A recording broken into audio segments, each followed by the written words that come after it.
All right, let's dive into a pretty chilling update for Arc 2.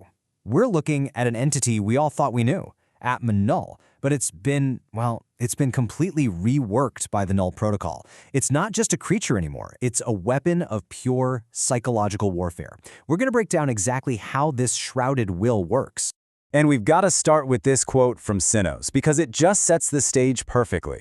You see, this isn't about a monster you can punch. This is a philosophical attack. It's about the temptation to just give up, to find relief in not even seeing the threat coming. And that idea? That's the core of what Atman-Null has become. So in Arc 2, something new and, frankly, wrong is showing up on the battlefield.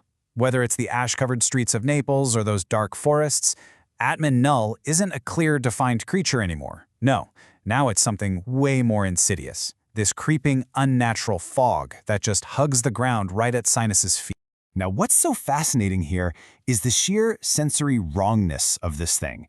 This isn't just fog, it's an absence of things. It crawls along the ground, it smells like literally nothing, and it has no life signs, no heartbeat. And that growl, it's not an animal. It's like the static from a dead TV channel. It's the sound of a signal being completely and utterly lost. But this fog isn't just for show. It's a delivery system for a weapon.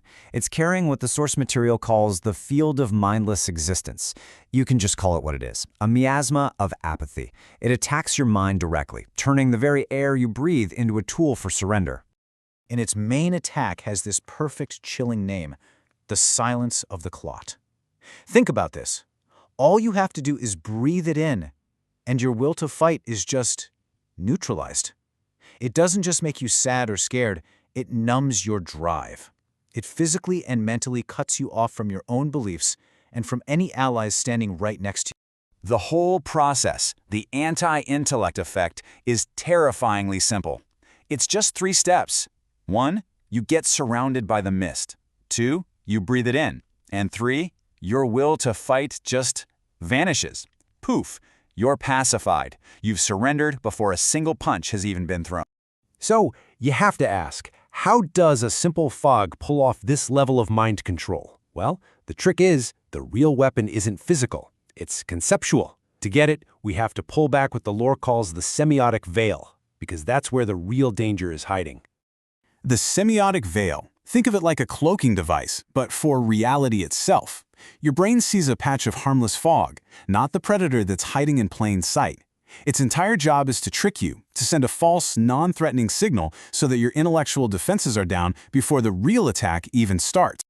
And this is where it gets really clever, because it ties directly into Schopenhauer's philosophy.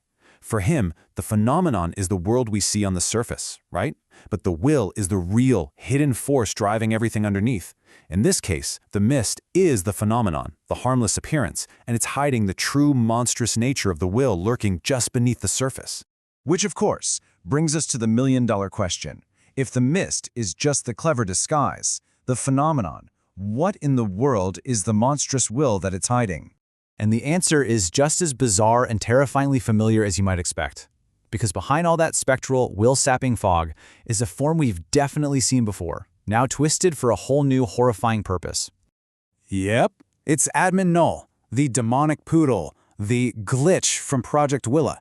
This entire fog apparatus, this whole Null protocol, it's a system built for one reason, to hide this absurdly terrifying form until its victim is so mentally compromised they can't even process what they're seeing. So here's how it plays out, step by step. First, the mist attacks, and you just stop caring. Second, you completely surrender, drop your weapons, the whole deal. And it's only then, in that moment of total defeat, that the third step happens. The fog parts, and you get a glimpse of the poodle that stared too knowingly.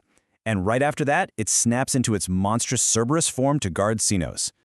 Okay, so why go through all this trouble? Why the elaborate transformation? This isn't just about being scary. It's about turning Atman-Null into the perfect, custom-built tool for psychological assassination, designed specifically for Sinus's strategy in Arc 2. And this table lays out that deadly synergy perfectly. It's a classic 1-2 punch. You've got Sinus acting as the big distraction, the showman, right? He engages the heroes in some big philosophical argument, keeps them busy. And while they're all focused on him, Atman-Null, as the silent mist, just creeps in and picks them off one by one, clouding their wills. It's a brilliant, lethal mix of intellectual and psychological warfare. And the ultimate goal for this whole strategy, it's all about one thing: stopping the heroes from pulling off the synthesis shockwave. By isolating them, neutralizing them individually, Cynos can stop them from ever linking up their powers and reaching their full, devastating potential. Which leaves us with this final, haunting question.